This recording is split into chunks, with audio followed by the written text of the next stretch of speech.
Okay, we'll get started, Rahul. Okay, sir. So, hi all, this is Rahul. So, we kindly welcome you all to the new financial year 21-22. So, let's start with a new motivation to build 2021. So, let's complete the things to the next level and let's plan and start. See, Doyences as a culture believe in dignity and respect at workplace. So, we actually complete things to a different level with all together. Okay. So, for that, we have a special guest with us, Mr. Sababudin Narayanan with us. On behalf of us, all Doyens, we welcome you, sir. And now we request Mr. Somu Chokalingam to give introduction about our chief guest. Good evening, everyone, and wish you all a very successful new financial year. Before I talk about Sabha and this event today, I think last year, this is the time when we were all in the lockdown, not knowing what is going to happen. Is it 1 week, 2 week? What will happen? Everybody was debating with their own thoughts on how long this will be. Is it doable? Is it not doable to stay at home and all this? And 1st April, we had invited Mrs. Lata Pandirajan to come and address us on that day. So, she was kind enough in accepting that in a very short notice. I think I just spoke to her a day before and then she accepted that. So I spoke to her today morning also and then told her, God's grace, we've survived this year reasonably well. So things have been good and all that. She was also happy about it. So on that same note, we wanted a guest to come and speak to us. I was talking to Sabha about this topic, and then I thought we might do sometime later in this month. But then our HR team reminded me about we usually get a guest on 1st April to come and address our team. So why don't we club both of this? And that's how we got Sabha today. Honestly, I will tell very little about Sabha and then allow him to introduce himself because, I don't want to tell something wrong about him, meaning I don't know enough about him. So I don't want to give some wrong information. The way I got connected with Sabha, honestly, was his uncle is someone whom I used to walk to Parni. I used to go to this Padayatra to Parni. So his uncle is the one who kind of guides us in that process. So when I was talking to him, he once told about Sabha, saying Sabha has done his master's in IIT Mumbai. So I asked him, so where does he work? So he said, no, he doesn't work. He just tells stories to people.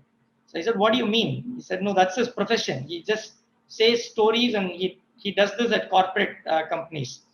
So I said, that's interesting. So I would like to meet him. And so then we met about 3 years ago or so in our Doyence's office. Got to know a little about him. But then we've not connected so much. I think, both of us were busy doing what we were doing.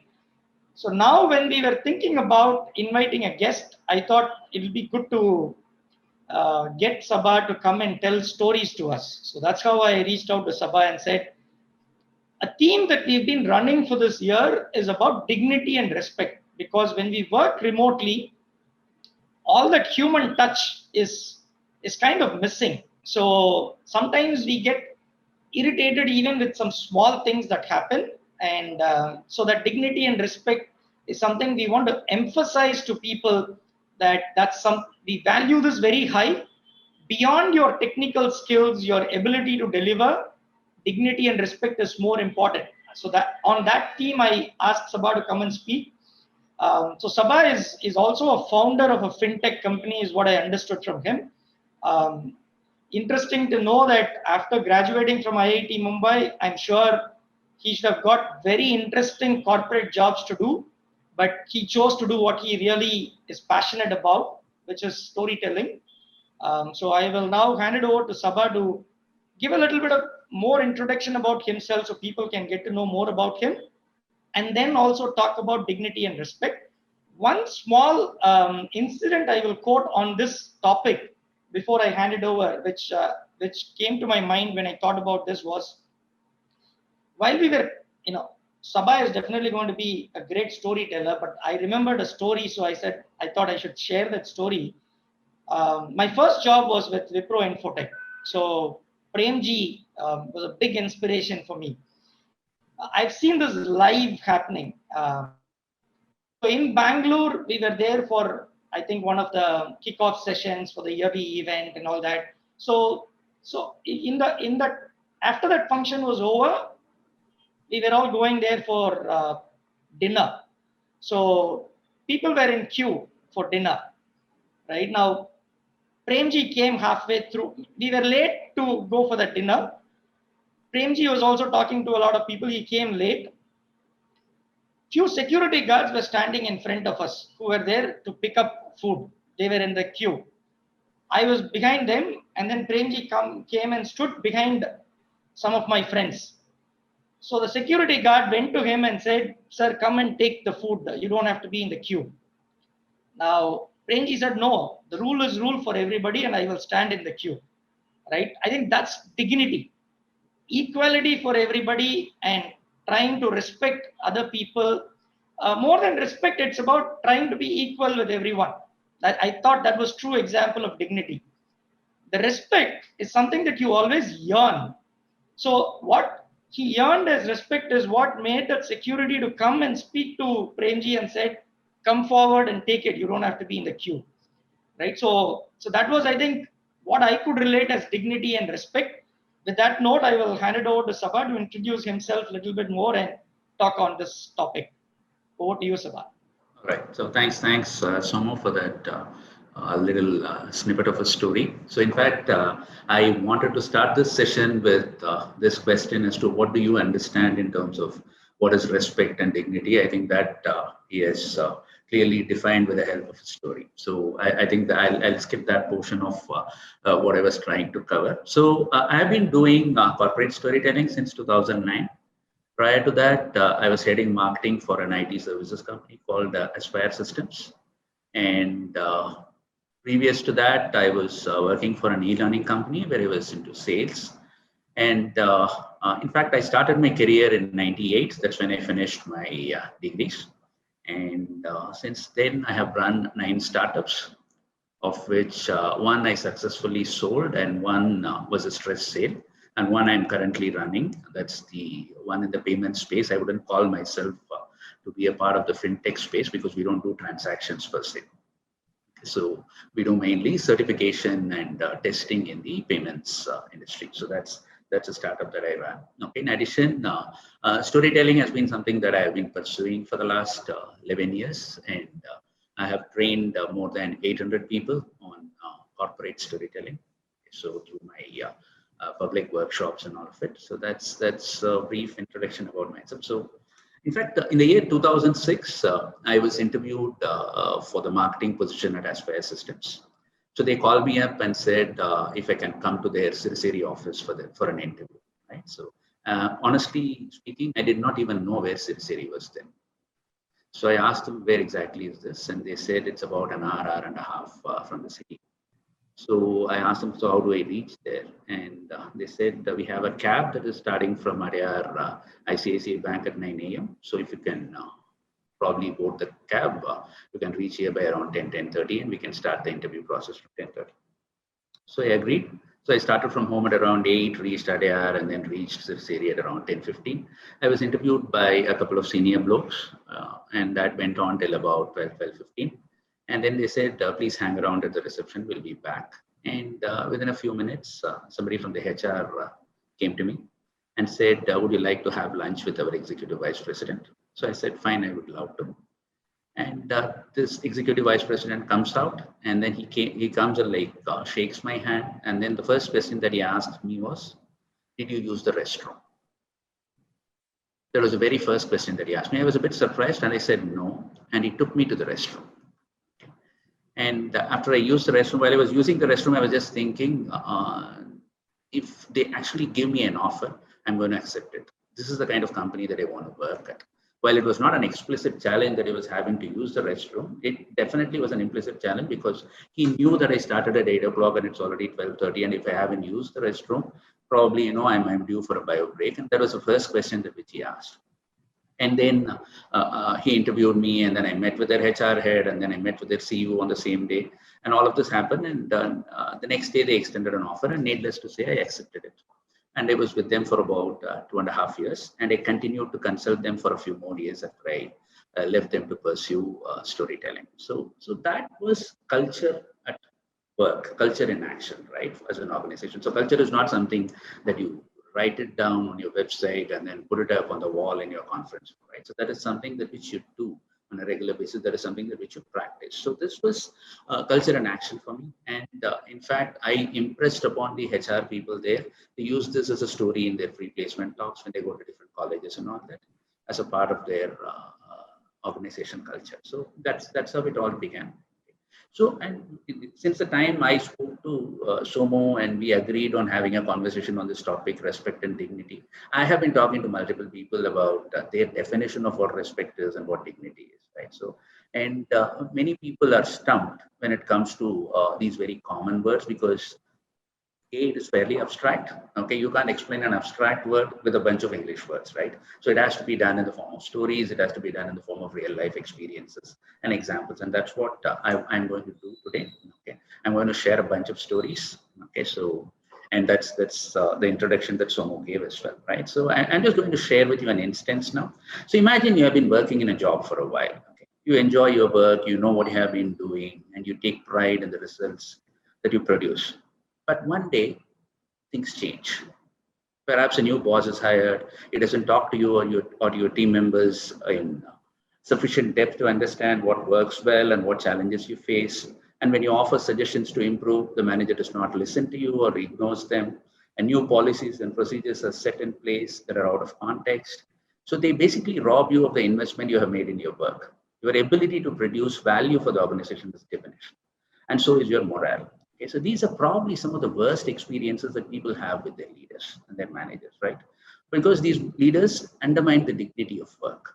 Okay, so not many people would argue with that, okay, because a lot of organizations, a lot of people go through these kind of things. Yet few managers receive any guidance on how to uphold dignity in their workplace on a daily basis, right? So I'll also give you another example. So there's a situation and there is this US company that acquires the German operations, right? So, and then they send out an American to go and manage the German operations. So this guy goes there and in about 3 months time, he calls back the headquarters and then says, you know what, I want to come back. I'm not able to do this, right? So because the culture in Germany is way too different from the way people work in America. And then they send the next person from US to Germany, the same result happens. And then they send the third person. And in about 3 months, he also comes back to the headquarters. So that's when this company was thinking if they should probably sell off that asset in Germany. And that's when one of the upstarts who had joined that company tells them, why don't you give me a chance to go and manage these operations? And I'm sure I should be able to turn it around. Okay, so they said, anyway, they were planning to close it down. So another 3 months won't hurt, right? So they send this upstart to Germany, and then he goes there and he calls for a town hall meeting. Okay, so I'm going to do this in first person, whatever that which he spoke. Okay, so he goes and starts off by saying, I grew up in Texas in a family with limited budgets. As I started college, I had to support my education by bartending. By the time I was a senior, I was one of the best bartenders in town. Most patrons would drive past several bars to just come into mine, right? So I knew everyone's favorite drink by heart, and I was always serving them with a smile. But the best part about my bartending was I was the best listener that they could ever get in Texas. Because I used to serve about 30 customers in a 6-hour shift, but every customer used to think that I had spent 1 hour listening to them. So that was the kind of experience that I was able to provide in Texas. A year later, I moved to Chicago for my graduate school. And with my experience in Texas, I was able to land a bartending job in Chicago as well. But here, it was a catastrophe. I was behind my orders all night. I was used to selling Scotch on the rocks and bourbon whiskey straight, right? But these customers were ordering things that I have not even heard about, things like Illinois cocktail, red hot lover, and all of that. Plus, I was running through 30 customers every 30 minutes. I tried, but I could never hold a conversation with any of those customers. And when I tried to figure out how their day was going, they started to look at me as if I was a stalker.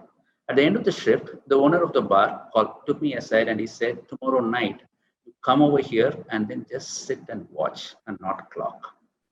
So I decided to watch and then learn. I decided to observe the best bartender that was available in that pub, right? So Todd was the best bartender, and then I decided to observe what he was doing. Todd didn't need to memorize customers' favorite drinks because he had new customers every 30 minutes.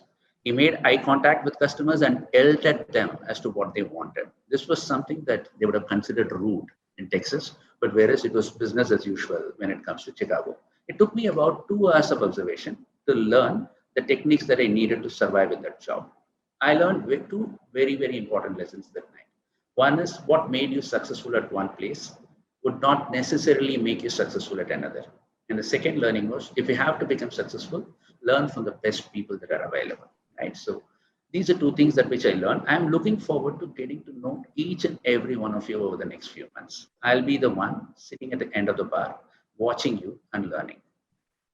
So needless to say, he was able to actually get them around and make that operations very, very successful. And this is actually a real life story. This was one of the operations of P&G that they acquired in Germany, right? So that this is a real life story where somebody went and integrated operations and merged operations between US and Germany. Okay, so with a nice personal story.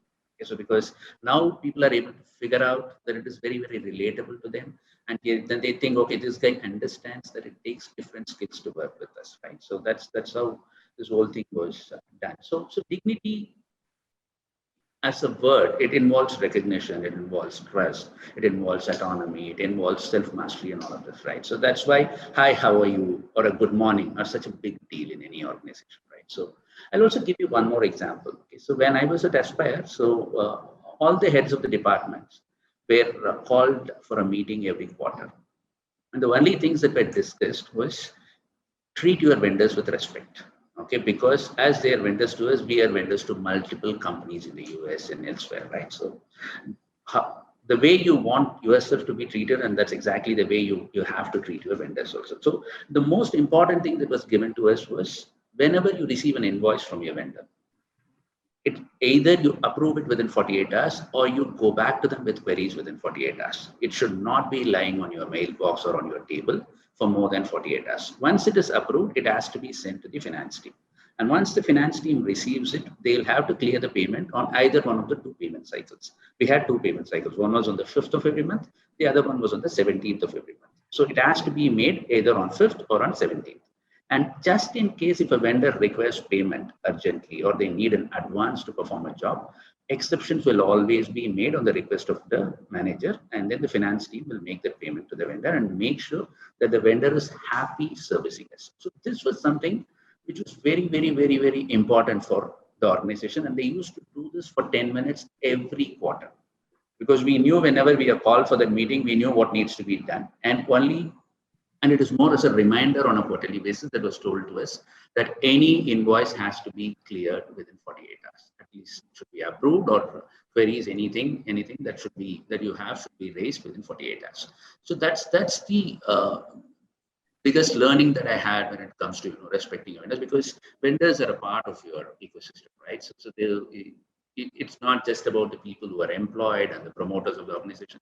It is also about the vendors, the partners, the customers, and even the people who do professional services help in terms of legal, auditing. All of them are part of this ecosystem, right? So everybody has to be treated with respect, and the way in which you treat others is how you will get treated by others as well, right? So, and then the second thing, and one more thing that we used to follow was, I used to follow as a thumb rule was, whenever somebody sends me a mail, and if their work is dependent on the response that I have to provide, I take that as a priority and do it. Okay, so that's a respect that you are giving to other person's time as well. So you receive a mail and you are expected to respond so that they can perform the next task in their list. So it is very, very important that you don't ignore it, or you don't have an SLA of say 3 hours or 4 hours on it and immediately get on to responding to it, so that their work doesn't get stopped or stalled for reasons that are beyond their control. So that's another aspect that which we used to do.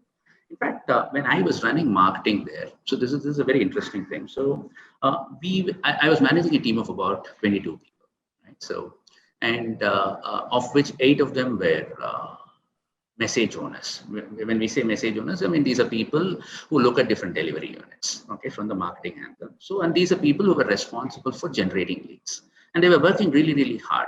Okay? And we were generating about 40 leads every month, which was not a small number from any angle, but we were clocking 40 leads on a month-on-month basis, right? So it wasn't improving at all. So once we got together and then we started discussing about why isn't that we are not able to improve the number of leads, because that's the main job for marketing at that point in time, because we had to feed sales with as many leads as we could, but we weren't able to go beyond 40 on an average. So we decided, okay, so what is it that we are doing wrong? Okay, so we analyzed it and then we figured out we have been doing the same things again and again and again on a monthly basis. So the results weren't changing also. So we took it upon ourselves to figure out, okay, so we have to, each one of us will have to do at least 5 new things that come to our mind that we think is the best way by which you can generate leads for your message, for the delivery unit, right? So we decided, okay, so we'll do 5 new things. And then I decided, okay, so I can't just give just the responsibility. I also provided them with the authority. We said budgets would be approved and you would be held responsible for the budget, which essentially means they don't have to come to me for an approval for activities that they were planning to do on marketing. So, and I also gave them something called a forgiveness coupon.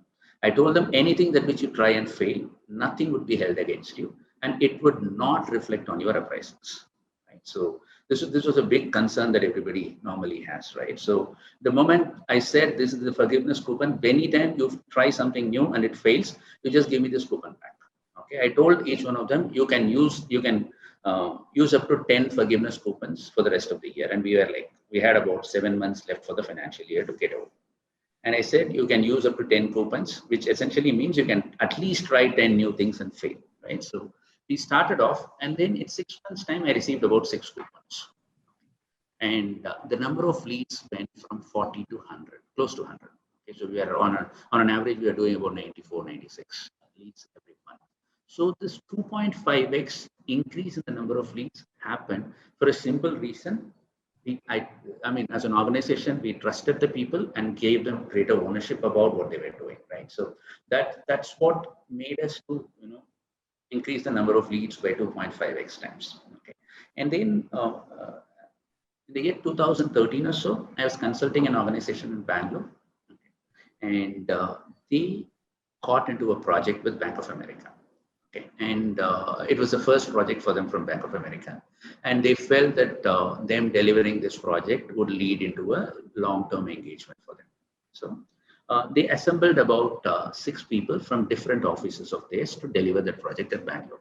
And all these 6 people, the problem was they were all similarly experienced. All of them were in the bracket of 6 to 10 years of experience, and they were like in similar similar positions in the hierarchy of the organization. So they were brought together and they were asked to work on a project together. Okay. And this project had to be delivered in 8 weeks. And a week has passed by and they have not even started the project. They haven't even gotten onto the discussion of what goes into the project and how are we going to deliver this project and who's going to do what. None of the roles and responsibilities were even defined. So that's when this country manager called me up and said, see, I have a problem at hand and I need your help. So he said, so this is where I'm facing this as an issue. A week has passed by and we haven't even begun doing anything on it. So I said, why don't you try storytelling? So he asked me, is that something that you can come here and do it? I suggested, no, it won't be appropriate because I'm an outsider. But if you do that with them, then it would really work. But I'll guide you through the process of how you should do this. So what happened was then he called all these 6 people for a 10 a.m. meeting, which was, there was no agenda for that meeting. Okay, so without an agenda, he called them for a 10 a.m. meeting. And as soon as all of these 6 people assembled in the meeting room along with the country manager, he told them a story from his childhood, which had no relationship to what they were doing as an organization. Okay. So he told them a story from his childhood that had no bearing on the projects that they were doing or with the organization. He told them and then people liked it. And he looked at all of them and they said, why don't you tell a story from your childhood? Okay. That doesn't have to be related to what we are doing. So each one of them started telling one story from their childhood. Okay. And by the time the 6 of them finished telling these stories, so that acted as an icebreaker. So now people started laughing, people started smiling at each other, people started recognizing the presence of the other person. Okay, so, and then this guy, this country manager, spoke about a challenge that he faced in the previous year and how he overcame that at work. So the moment he told that as a story, then he asked them to think of such instances in their workplace where they faced a challenge and how did they overcome that. Okay, so each one of them started telling some instances like that. The moment all 6 of them finished, now there was mutual respect among themselves. They started thinking, oh, she has done this. Oh, he has done this. So this is something that is a great learning for me also. I have also faced such situations, but I handled it differently, whereas he seems to have handled it much better. So this is something that is a learning for me, and I'll also start to use it. So now there is mutual respect also. Now there is only one thing that was left for the country manager to do, which is to identify a leader among these 6 people and then figure out the to-do list of what needs to be done for the project and all of that. So that's when they took a break and he gave me a call and he said, it's going better than what I expected. Okay, so now people have mutual respect for each other, and now they have started acknowledging each other's presence and all of that. So now I have to choose a leader. How do I go about doing it?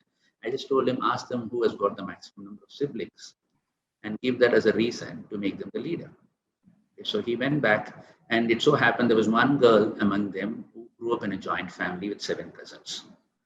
Okay, so that itself was given as a reason, and then she was made the leader. And by the time they finished the meeting at around 12:30, they had a project plan in place. They knew exactly who was going to do what, and they had also defined the timelines. In fact, they delivered the project in about 6 weeks' time. So this is where the personal stories and organizational stories kind of help people in getting that mutual respect between themselves.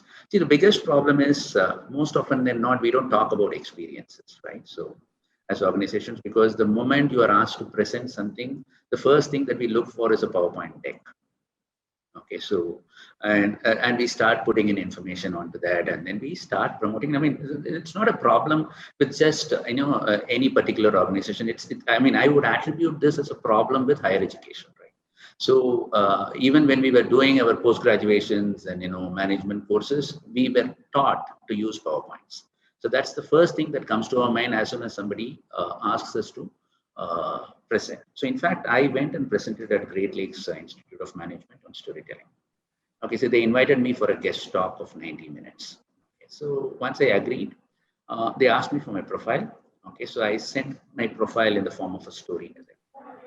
And the coordinator called me up and she said, this is all good, but we want something in chronological order. Okay, so I said, what do you exactly want? She said, what did you do in 1995? What did you do in 1998? So that's how we want it. So I finally ended up sending it to her. And then I showed up there for my session. She came to me and said, give me your laptop. And they have this amphitheater kind of a thing. Okay, so where you get to speak. So she came to me and then asked me, can you give me your laptop? I would like to connect it. I said, I don't bring my laptop. Okay, so then she said, okay, if that is the case, give me the USB stick. I'll connect it to the laptop that which we have. I said, I don't have an USB stick also. The third thing that she asked me was, then what are you going to do for 90 minutes? I said, I'll talk. So I went there, and normally in the amphitheater, the way it is the spotlight is on you. And then there are 2 screens on either side of you. Okay, you start clicking, and then they dim the lights for the audience, right? So I told them, please switch off the spotlight, okay, and switch on the lights for the rest of them so that I can see them and I can interact with them. So that's how storytelling is not something that is, while most salespeople, the successful ones are great storytellers, not a single sales training course or a sales book talks about storytelling as an attribute that a salesperson needs to have, right? So not any management school talks about storytelling as an attribute. In fact, I suggested to them that they should run a elective on storytelling. The reason given to me was we need at least a pool of people who can take that course before we can start to offer that as an elective. Okay, so by the time I presented there, that's when they had come around to running social media marketing courses as elective. Okay, so I felt that probably it will take another 10 years before they actually start to run these courses. So coming back to it, so stories are one of the best or one of the most important or the best ways by which you can connect with people. You can connect with audience. I'll also tell you one more connection story. I mean, this is something that I heard in a podcast. Okay, so there's this guy who was who was a sales guy for L&T Infotech in the US. Okay, and he sets up an appointment with a CEO of a financial services company in the US, and for which L&T's chairman was planning to come and attend that meeting. Okay, so the sales guy was on top of the world because A, he's got an appointment with the CEO of a financial services company, and B, his chairman himself was going to accompany him. So it's brownie points on all sides, right? So, and they have set up a meeting at 11:30 in the morning, and these people turn up there at 11:30, and they are not called into the meeting room till about 12:15. So at 12:15, when they walk in, the CEO says, I have only 10 minutes and it's been a rough day for me. So speak whatever you have to in this 10 minutes and leave. This chairman gets a bit furious and then he says, you know what, I have come all the way from India specifically for this meeting. And if you're going to give me only 10 minutes, then it's a big problem. And he says, I'm really sorry about it, but it's been a rough day for me. I have only 10 minutes, not more than that. Okay. So this chairman looks at him and says, do you even know what we do? Okay. He says, yeah, you're an IT company. No, we're just not an IT company. So we are into construction, we are into engineering, we are into shipping, we are into infrastructure. Then that financial services CEO looks at him and says, I mean, whatever. Okay, we have spent already 2 minutes of the 10 minutes, so you just have only 8 more minutes. So now this chairman looks at him and says, you know what? Have you seen this movie called The Bridge Across River Kwai? And that CEO looks at him and says, anybody of my age would have seen that. He says, you know the bridge that is blasted, that is bombed at the end of the movie? So he says, yeah, I do remember. That's the climax of the movie. And that was a bridge that was constructed by L&T. Okay, and it took them almost 3 days to figure out a way to blast and then bomb that bridge, even though it was made only for a movie. So he says, that's the level of quality that we bring into whatever we do. And that's the level of quality that we would want to bring to our engagement also. But for that, we need to talk. They end up having a meeting for 90 minutes after that. So this is basically a connection story, right? So this connection made them actually talk to each other, and then now they gain mutual respect, and now he has listened to what this organization has got to offer, right? So that's the power of a story. Right? So in fact, when I began storytelling in about 2009, I used to tell them wherever I got a chance. Okay, so be it schools or in birthday parties or in club functions, wherever I got a chance, I used to go and tell them stories. Right. So my son was going to a Montessori school at that point in time. So I, in fact, requested them that I will come there and tell stories. Okay. So they invited me, and I was telling them stories for a bunch of 6 to 10-year-olds. Okay. So I went and told them about half a dozen stories. And at the end of it, my son was also a part of it. So at the end of it, they called their teachers as aunties. Okay. So at the end of it, there was this person called Gracie Auntie, who came and said, she said, thank you and all that. Then she looked at everybody around and said, do you all know who this uncle is? Okay, and some of them knew me and most of them did not know me. So some of them said they don't know. And she said, he is Jillian's father. Okay. So then all of them shouted and all that for whatever reasons. And then she looked at Jillian, that's my son's name. And she asked him, are you proud that your father has come and told us all stories? He said, no. So then there was a deadly silence because I was uncomfortable. Okay. He said no, and then nobody else spoke at that point in time. Then he said, I liked all the stories, but I am not proud about the fact that he came and told the stories and all that. Immediately, this is how she handled that situation. Okay. She said, if Jillian feels that way, we will respect it. And then we moved on. Okay. So that's how they handle situations in a Montessori environment. Right, so they give so much respect to a child, and they consider them as individuals. Okay, so who are expected to have a point of view and opinion about things. Okay, so they are not treated like children at all. Okay, so this is the exact statement that she made. Okay, if Jillian feels that way, we should respect it. That's it. Okay, so he was not berated. He was not asked why aren't you proud? He's your father and all that. None of these things were asked to him at all. Okay, so that space is something that we should give to people. Okay, so I mean, if somebody is making a statement, they make it for a reason, right? So at least we should try to understand that point of view or the opinion that which they have is why they are making that statement. So that's very key as well. So I did speak about PowerPoints. I do have a PowerPoint to show. Okay. All right, so I have a few slides to share. Can I just share the screen?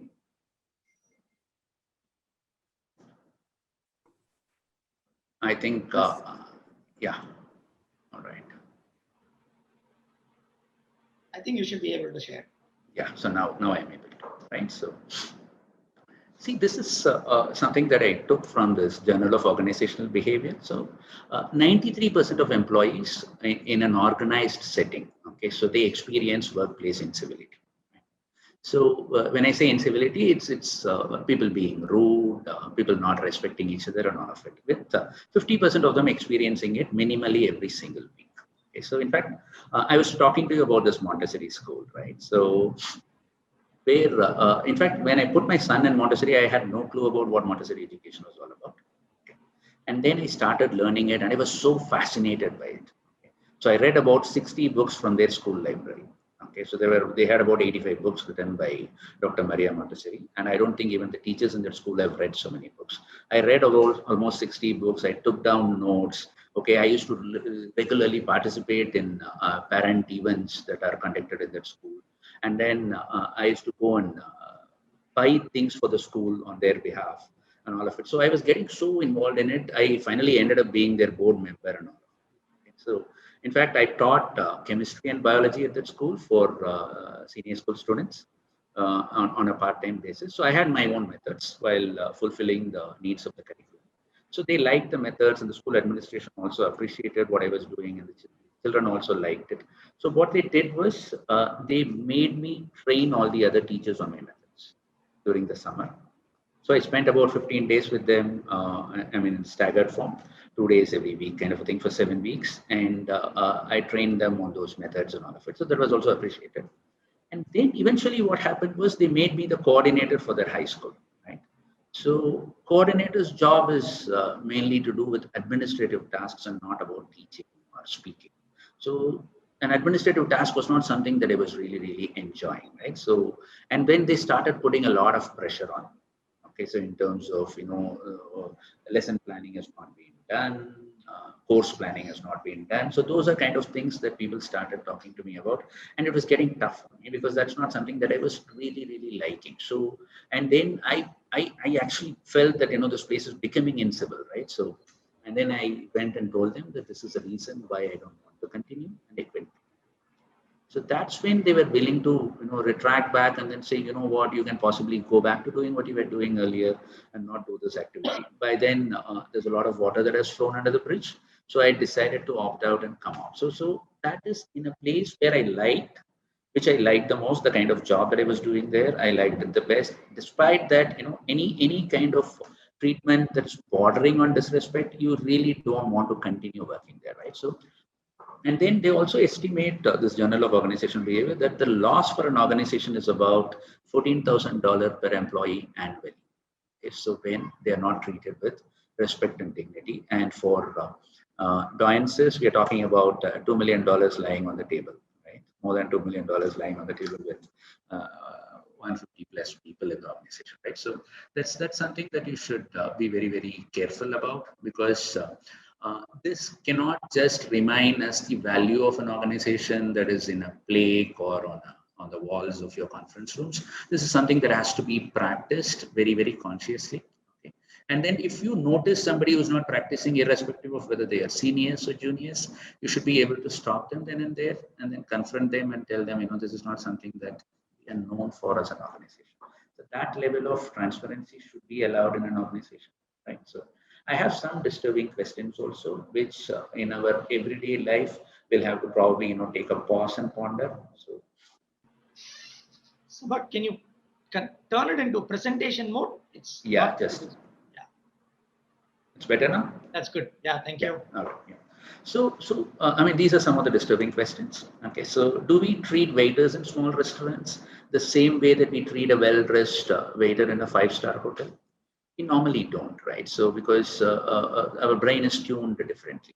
And then the next question that we'll have to ask ourselves, I mean, we end up bargaining with poor street vendors, whereas we are okay with buying it at fixed price from supermarkets. Right? So that's another attribute of our normal behavior. And then we also talk about physical work. We look down upon people who do physical work, whereas when we go to Western nations, we are okay about washing our own cars, we are okay about cleaning the lawns, but whereas we don't do any of those here. Despite that, I mean, irrespective of that, we don't even respect those people who do those activities, right? So these are all small things that happens in our environment itself. I mean, if you start treating all of these people with dignity and respect, so it would actually move on to your professional setting as well, and you would also start to expect that others also treat you in a similar fashion, right? So this is something that is very, very essential. And then you also have to promote positivity. So I have about 7 points, and there are some related stories around it. Okay, the moment you promote positivity, naturally respect and dignity will be a part of promoting positivity. So basically, the most important thing is focus on building relationships with your team. So when I say building relationships, you basically spend time in getting to know them deeply. What is the age of their children, what are their hobbies, which schools do they go to, and what do these people in your organization do during their weekends. I mean, it doesn't have to be too personal, but you can still get to know them at a very, very deep level so that you can connect with them. See, for instance, I interviewed a lot of people who are into endurance sport. Okay, because that was something that I tried getting into and I have not been successful. So I thought, talking to these people would kind of, motivate me to get into that. Okay, so there's this chap who works in my office in Bangalore, okay, who does 600 kilometers on cycle regularly. So he does Bangalore, Goa, he does Bangalore, Erkard, Elagiri, and back to Bangalore. So these 600 kilometers is something that he does almost on once every 2 months or so. And he says that he burns 18,000 calories during the 600 kilometer cycle ride. Okay, so that's the level of endurance that is required for that sport, right? So he speaks about it, and he has actually reversed diabetes with this. Okay, so he used to take pills for diabetes, and in the last 6 years, since he took up this cycling as an activity, okay, so he has not been taking tablets at all, and it's under control. So that's something that was very, very interesting for me to listen to. And then there's another friend of mine who works in a company called Logitech. Okay, so who also is into endurance sport. He's a barefoot runner, he's a cyclist, and he's a trekker. Okay, so he cannot stay at home any of the weekends without doing one of these activities. And he gets up at 3 in the morning, right, every day, because he loves to go out with a cycle and then start cycling even before the rest of the world wakes up. So he says on a daily basis, he does it for like 2.5 hours. Daily basis. Okay, so apart from the ones that he does over the weekend, these 2.5 hours, he feels so meditative. Okay. So he does not even remember that he is pedaling the cycle and he is moving forward. He is in his own zone. Okay. So he says, the moment I come back from that, and especially in this work from home days, right? So he feels that his productivity has gone up multiple times. Okay, because he was initially worried, I mean, how am I going to manage working from home? Okay, because he's also into sales. So how am I going to manage working from home in a sales profession? So now with the cycling activity and this meditative feeling of his, he's able to do things. I mean, so these are things that can actually have a positive impact across the organization. The moment, I mean, the office that I run in Bangalore is a small office with about 26 people. And once this guy was so much into this endurance sport, now we have about half a dozen people coming to the office itself on cycle. Okay, so that's, and so many of them have picked it up, and now they are doing about 50 kilometers and 100 kilometers on a regular basis. So that it's actually very, very, I mean, inductive. Okay, and it's pretty infectious as well. So that's something that if we should do as an organization. Build strong relationships with your team members, and then never stop saying thank you. So basically, this also is from the journal that I read. So it states about 93% of the leaders perform better when they have higher levels of gratitude, and 80% of the people are willing to work harder for leaders with gratitude. So never stop from saying thank you, right? So, and then recognize others' existence. Okay, So how do you recognize others' existence? It can just be a small greeting, right? So good morning in the morning itself is good enough. Okay, so instead of walking past the cubicles of people without even acknowledging their presence, you can actually say a good morning. In fact, this is a company that I was consulting in Bangalore that I was talking about, right? So they conducted soft skills trainings for almost 5 full years. Okay, and then they continued to do it even today. Okay, and they had finished about 5 years. I was talking to this country manager, and I was in Bangalore at that time. So I asked him, "So what have you achieved by doing this soft skills training for the last 5 years?" Okay, so he said, quite a bit. I just asked him, "So what exactly have you achieved?" So he said, "I'll show it to you in action." Okay, so, and we were reached the office at that point in time. So we reached the office, we got to the reception, okay, and we sat in the sofa at the reception, myself and this country manager. So, and then people started coming in slowly one by one, and they all looked at both of us and they said, "Good morning, Sabha. Good morning, Prakash. How are you doing today?" Almost invariably, every one of them said, "Good morning, Sabha. Good morning, Prakash. And how are you doing today?" He said, "This last 5 years of soft skills training has resulted in this." Okay. So now people are acknowledging each other's presence. Okay. So earlier, people used to just walk past others. Okay. So unless there is a need for them to talk, they would never talk. Okay, so today that situation has changed. Now people are starting to engage and people are starting to go out together. People from different departments are talking to each other and all of that. So this is what something that I have achieved in the last 5 years of training, and I have my hopes high, and we will continue achieving more and more with this, right? So, and then the fourth point is be available, listen to people, and make them feel heard, right? So I was talking about Aspire Systems, right? So there, when I was there, the CEO used to have this habit of connecting with people.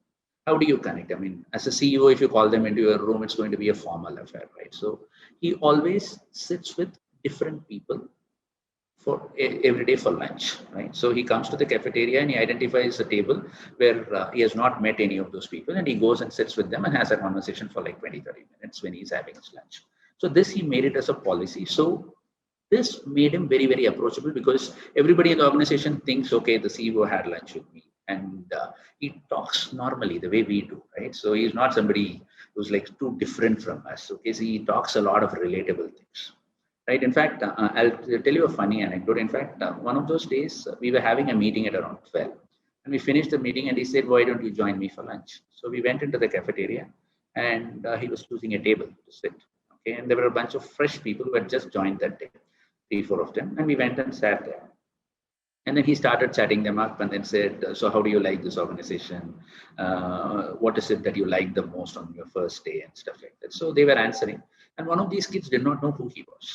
Okay, so he asked him, "So what do you do here?"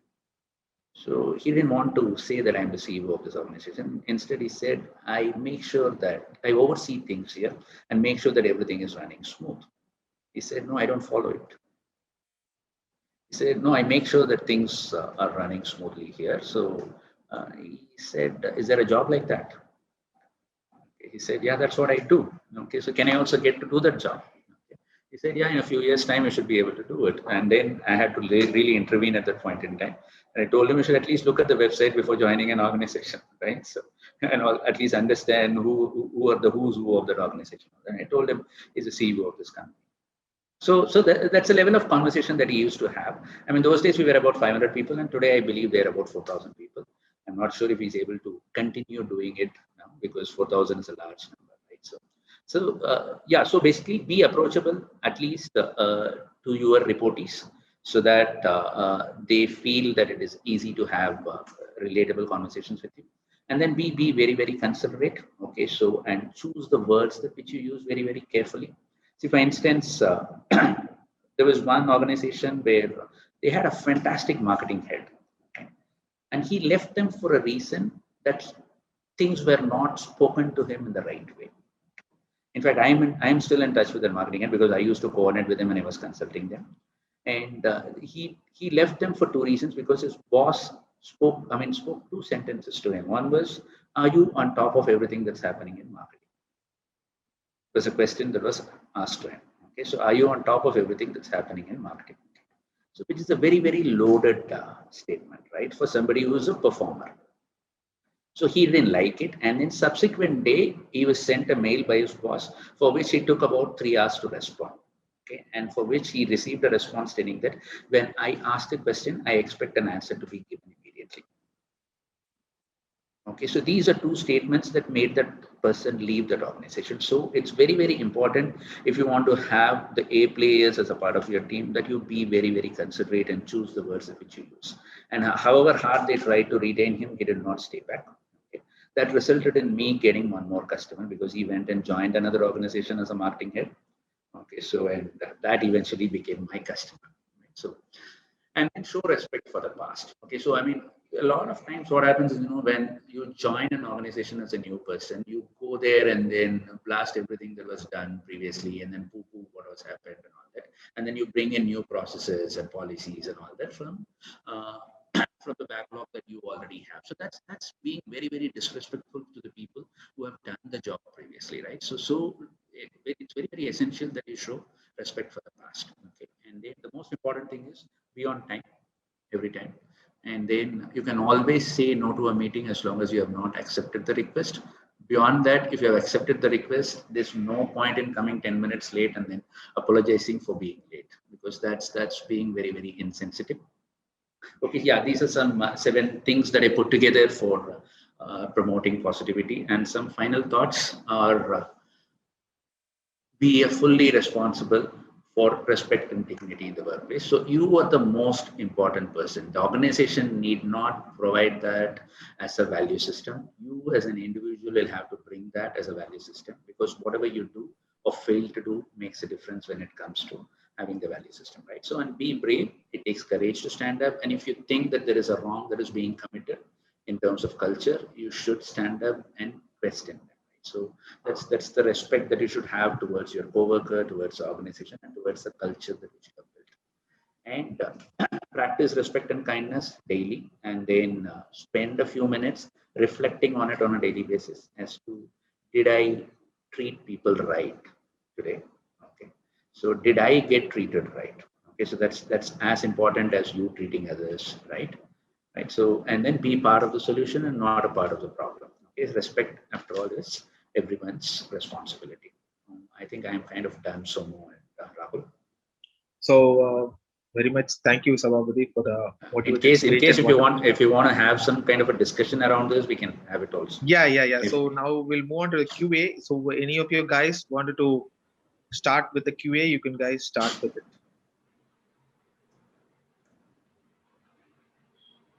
I may not have answers to all the questions that you have, but I'll definitely have a discussion. Sure. So is there, first of all, thanks a lot for a wonderful session. It was really insightful. How can we learn storytelling? Is it something that it has to be, we have to get a gift? Right. In fact, all of us are great storytellers. Okay. So when somebody asks you to talk about your day, okay, I'm very sure that you will have at least 4 to 5 stories, right? The only problem is we don't use them in a business context. So how do you make use of it in a business context is what you have to learn. So you don't have to learn storytelling at all, because we as a nation, we as a race are fantastic storytellers, right? So the moment you get into your comfort zone, right, when you're talking to your family members, you actually get back to doing stories. Only when it comes to the organizational setting, we are hesitant to do it because we have not been taught through stories, right? So we don't think through stories. We have not been taught through stories. So that's the reason why we don't take it up as an activity when it comes to the corporate setting. But otherwise, I'm very sure that each one of us tell at least half a dozen stories on a daily basis. Okay, about your commute from office to home, how difficult was it?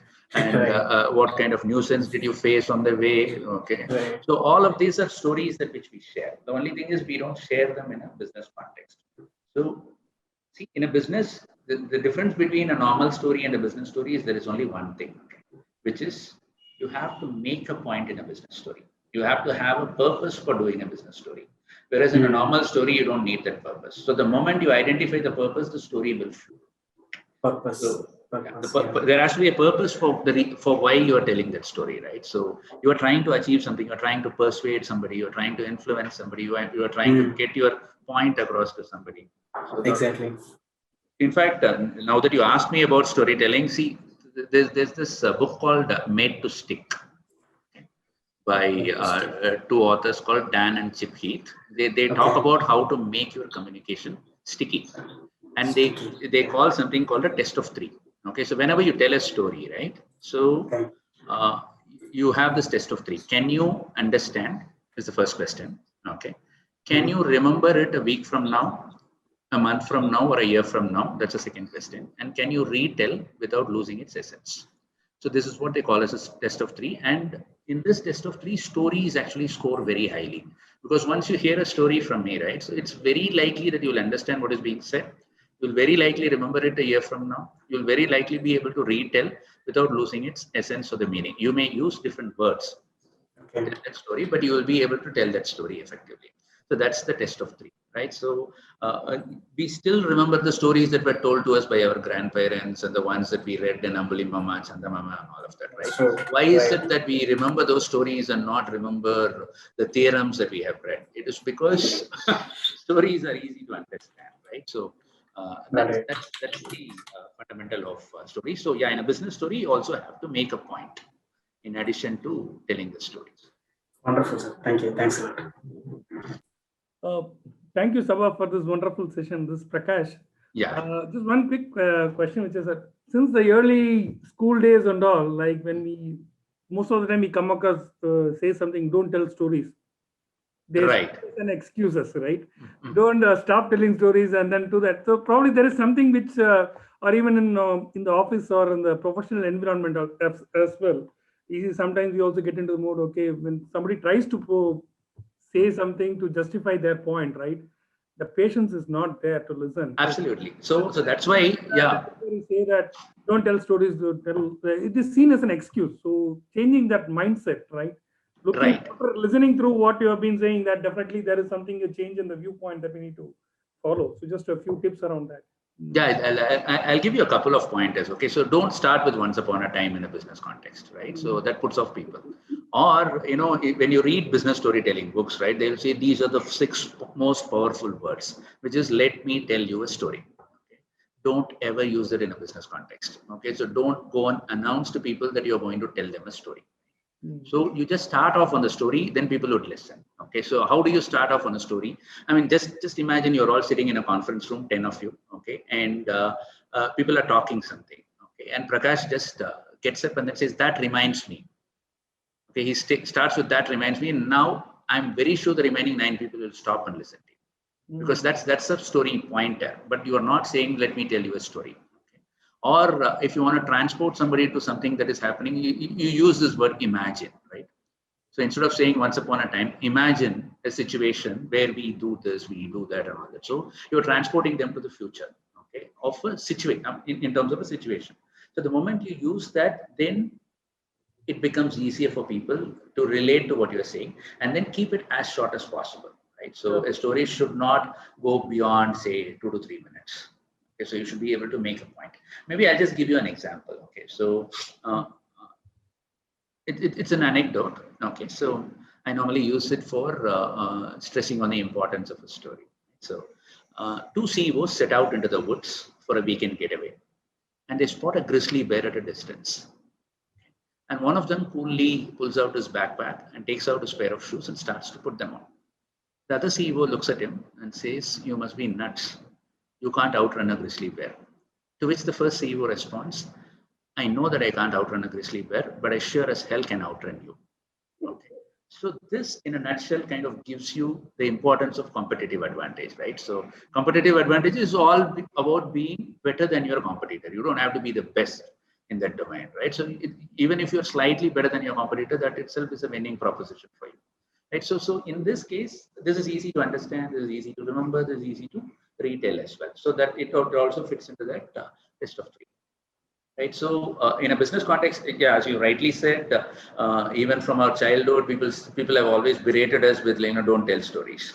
Schools, don't tell stories. College, don't tell stories. You know, in a corporate environment, don't tell stories. And it's so very related to the topic that we are discussing also.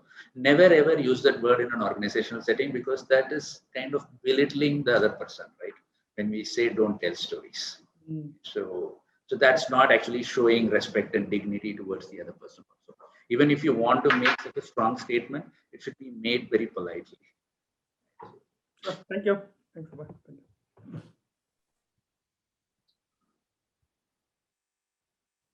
So any other one with any questions? So we can.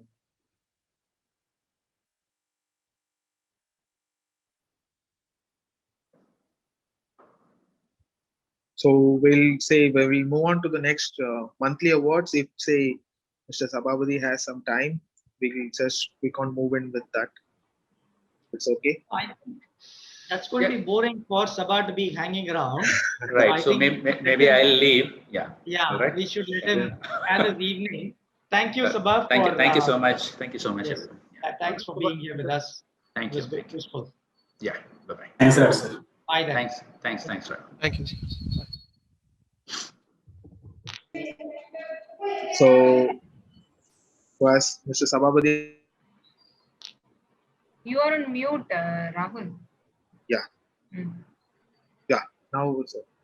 So we request Mr. Narasimha Rao to share his nominations and reveal the award winner. Mr. Narasimha. Okay. Nice. Yes. Mr. Narasimha Rao, Mr. Officer. Dignity and respect. Okay. Right.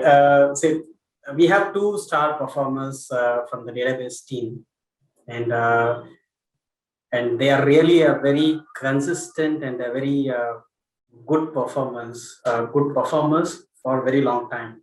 Okay. So I think we are running overtime, so I just stick to the results. So one is Mr. Kishore, who has been currently working for Syntax, but when we were planning to move him out of DI, till the last moment, he was really doing a great job, and he resolved a lot of issues, which is something that DA can't even solve it.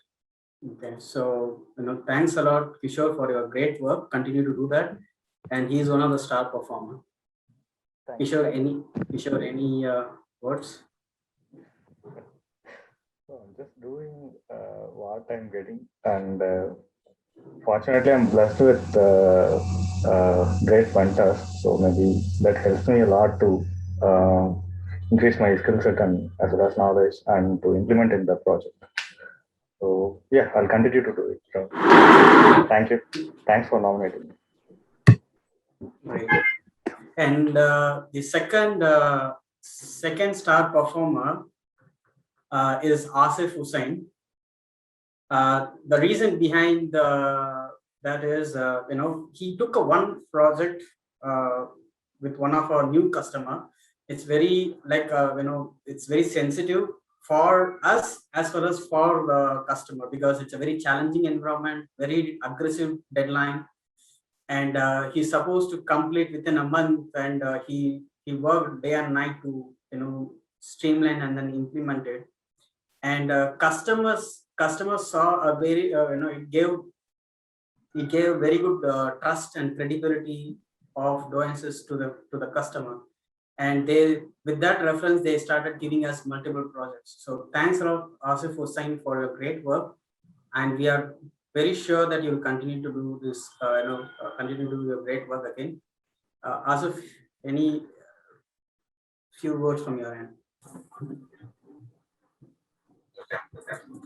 First of all, I'd like to take this wonderful opportunity in wishing Somu and the whole team of Doensis a very bright financial year for Doensis. And with regards to this award, firstly, a huge bunch of thanks to the management for having had that faith in me and having given me the opportunity to work on Syntax and also the project that was given to me. Although it was a bit challenging, but I really enjoyed working on that project. And also a special bunch of thanks to Rao for all his support. Thank you.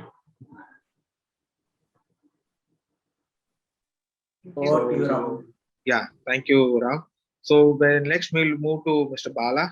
So if you could share your nominations and reveal the winner. Thank you, Raghu. So I think this time we have the highest number of nominations. So see, all are coming under the category behavioral award, and we have 3 nominations this time, and all the 3 has got selected also. Thanks for accepting me for doing that. Under Rising Star of Nuances, we have 2 awards. Okay, so both of them are very juniors. Like maximum of one person is fresher, joined as a fresher in Nuances, and the other one has joined only with a minimal experience of 1 year in his previous organization.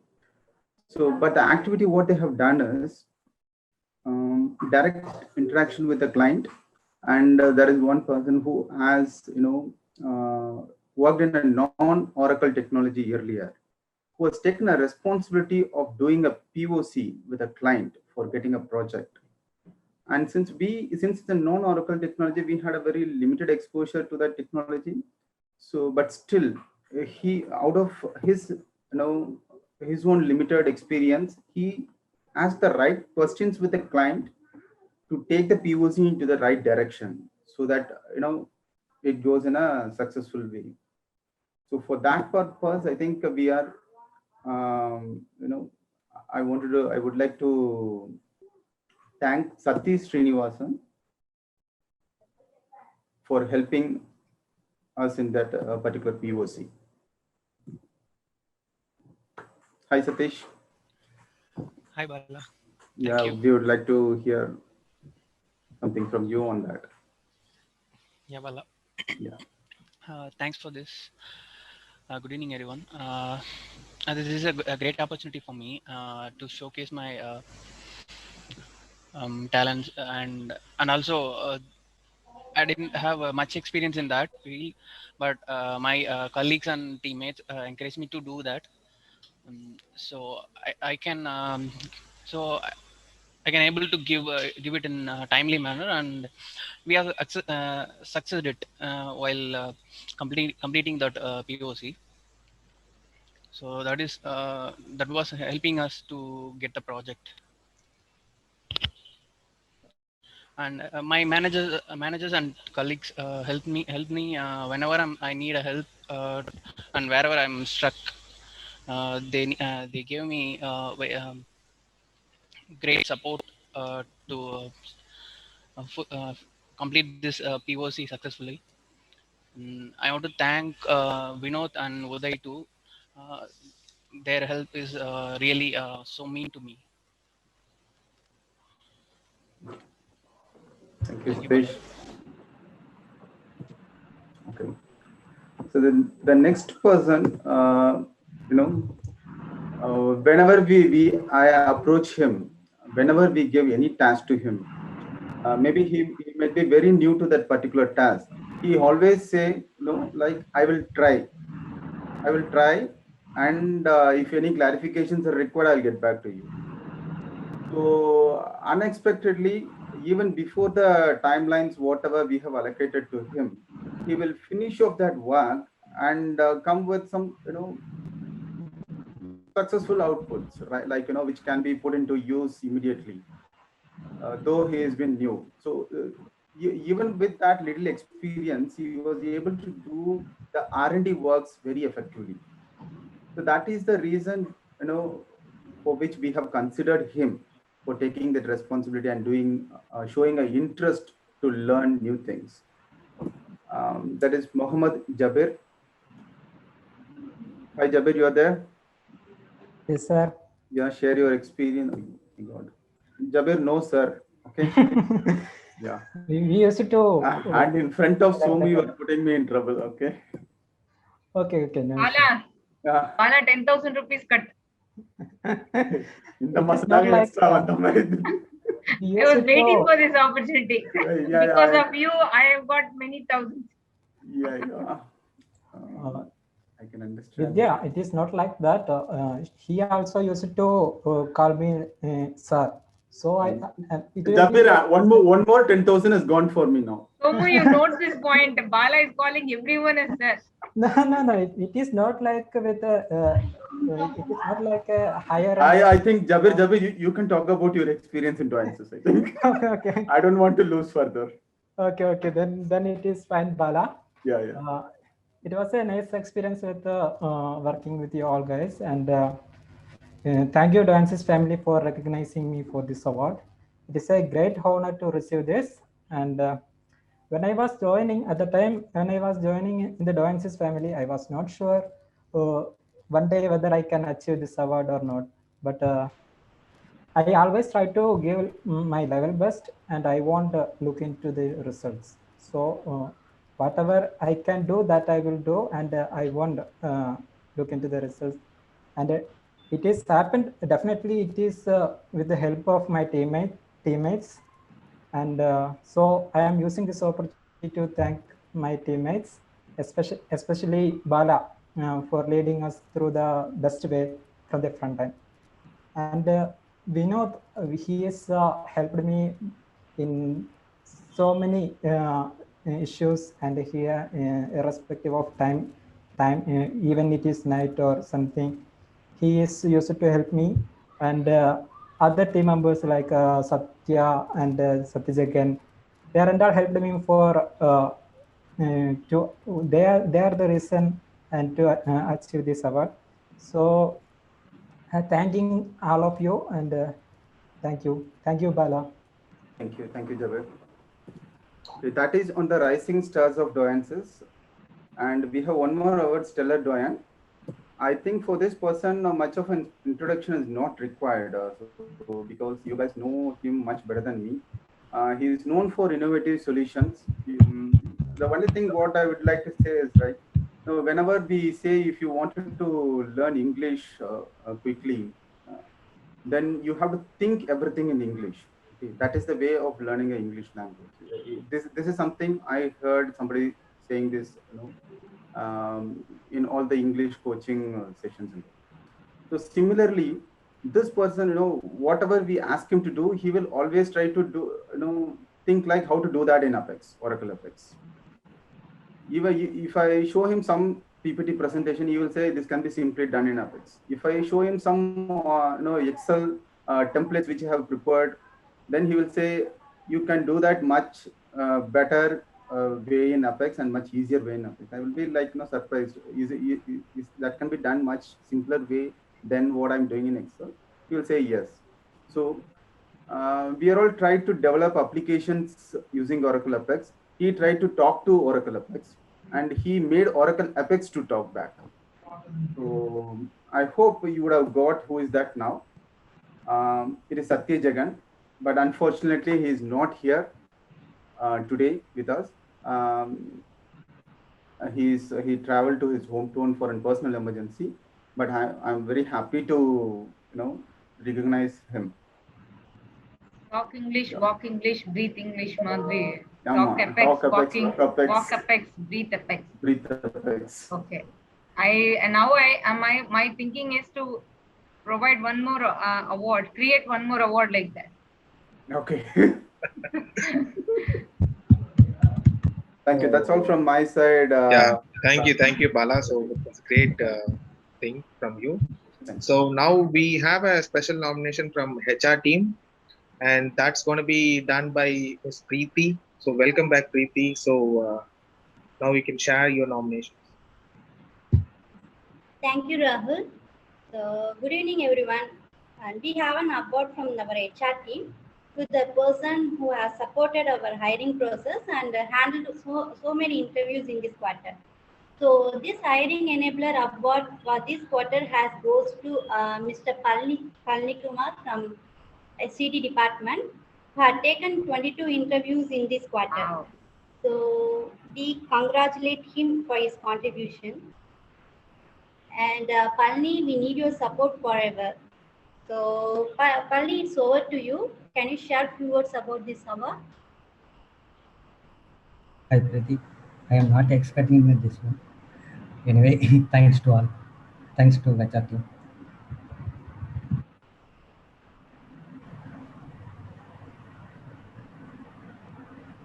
So if you ask Palni to talk more beyond this, Preeti, he will not support you. So I think that's the two-liner from Mr. Palani. So we'll go to Mr. Gokul Kumar. So Palani is saying something. அடுத்த 22 interviews ரெடியா இருக்குன்னு சொன்னாங்க. This was Rao. Okay. No, next award will be given whoever select from minimum interviews. Right. Thank you, Parni. So next, Mr. Gokul Kumar from DBA could announce the Blogger of the Month award. Thanks, Rahul. This is for Q3 Blogger of the Month. Unexpectedly, it's both from DBA team. One is Velmurugan and another is Jain. Both did around 28 blogs. So it's over to Jain and Velmurugan now. So which means they are beyond the targets. Is that what you mean, Gokul? Yes, Vidya. Yeah, correct. Oh, very good. That's fantastic. Yeah. Hi all. This is Jain here.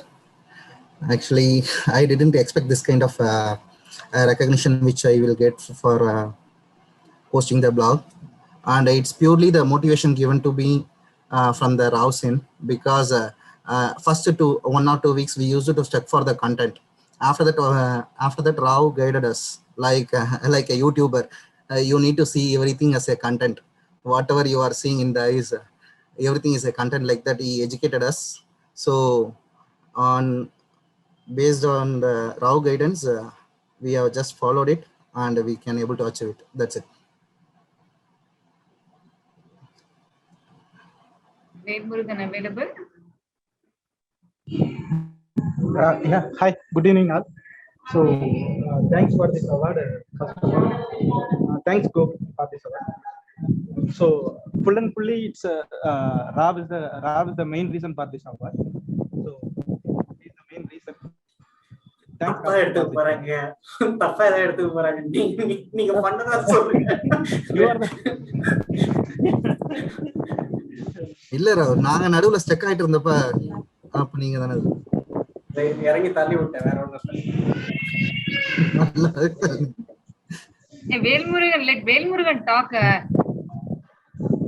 Yes, please Velmurugan. Yeah. I want to hear his speech. Yeah, thanks.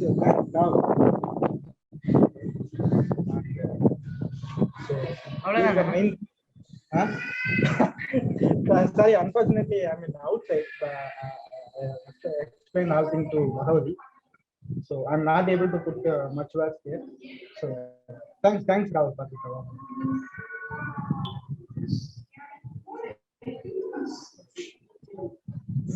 I think he's a little outside and busy. So regarding the blogger, sorry Rahul, yes. Regarding the blogger, blogs posting and all that, I would like to thank 2 more people in this process. One is Bhagavati and the other the DECO in charges. Seriously, they are also really motivating and following up with the people, giving statistics and helping them to post. Thanks to the DECO in charges and Bhagavati. Thanks, Vidya. Yeah. Thanks, Vidya. So that's it from the monthly awards. We have wind it up. So we'll give it to Mr. Somu. So anything, sir, we would go ahead and see. I think yesterday in Great Tip, the salary revision has got updated. So by now I'm sure the salary has got credited as well. So people have got to know about all of that. One thing what I want to clarify here is, to the extent possible, I think we have tried to have the increments as reasonable as possible. 3 points I want to clarify. We have to be very thankful to God for having sustained last year, right? Many people have lost jobs. Many people have got reduced salary. Many people didn't get salary at all, right? In that case, I think we've been very fortunate to continue to at least get salary on time and at the same level. No reduction in salary. So first of all, I think all of us need to be very grateful to God for having sustained that 1 year through. 2, there is a lot of, I keep hearing a lot of news about not just Doences, overall as an IT organization, people have a feeling the cost of operations has come down. We're not using electricity, no transport, no entertainment expenses. Rent. Rent. People. Yeah, rent. So overall, the cost of operation has come down. So there is huge profits in companies and all that. I don't know what happens with listed companies, right? You see the reports of listed companies. That's a different story. But for us, truly, I think people who have been managing projects definitely know we have gone through our bit of challenges in retaining the customers, in retaining our employees. We have not asked anybody to go because of COVID situation. Right? We didn't let go any employee. There are challenges we have faced in retaining the customers. So I want people to understand it has not been an easy year. But even then, we have taken enough steps to ensure we sustain that year. Right? So that is one perspective people have to get it clearly. Next, when they get the increment now, people have a misconception of thinking this is an increment that I'm getting after 2 years. So, there has to be a way in which I get compensated for that. I'm sorry. I think the environment is not that way that we can give you twice the increment right now. But I think we've tried to be fair to see that we give more than what we would normally do if it was 1 year. At least to a major portion of the people, that's what we've done. So I thought I should clarify all that, but the coming year definitely looks far better in terms of new opportunities. There is a large deal that we are working with in a new geography, not even US, in a completely new geography. It'll be a significant deal. It'll be a good logo to have. We have Preetham onboarded full-time taking care of sales. There are additional efforts that we have gotten to increase sales in the US. So I think the year ahead looks very positive. That's why we've also tried to see how we can increase hiring. We're also trying to see how we strengthen our hiring process. So with all that, I'm sure the year looks far better. We are trying to be as reasonable as possible with the performance incentive that is getting processed now, which we should I think be able to deposit around 15th or 20th of this month. So we are trying to be as best as possible in terms of processing it so that there are no surprises there. Good job by everybody. I think it has put a lot of stress to work from home for people. It's not easy. I also hear that from a lot of people saying IT people are blessed. They are able to work from home. It is not at all easy, right? Thanks to everyone for having to deal with all that pressure, priority, challenges at home and still handle all of this. As we do better, I strongly promise as Doences, we will share more. That's all from me. And if there are any questions, feel free to ask.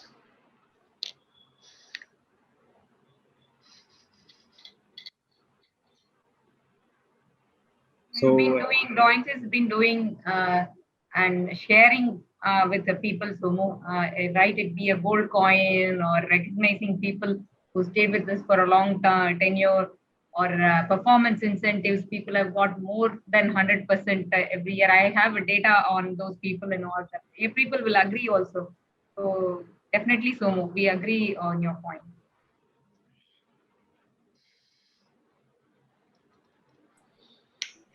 Good. So thanks for joining. Any questions?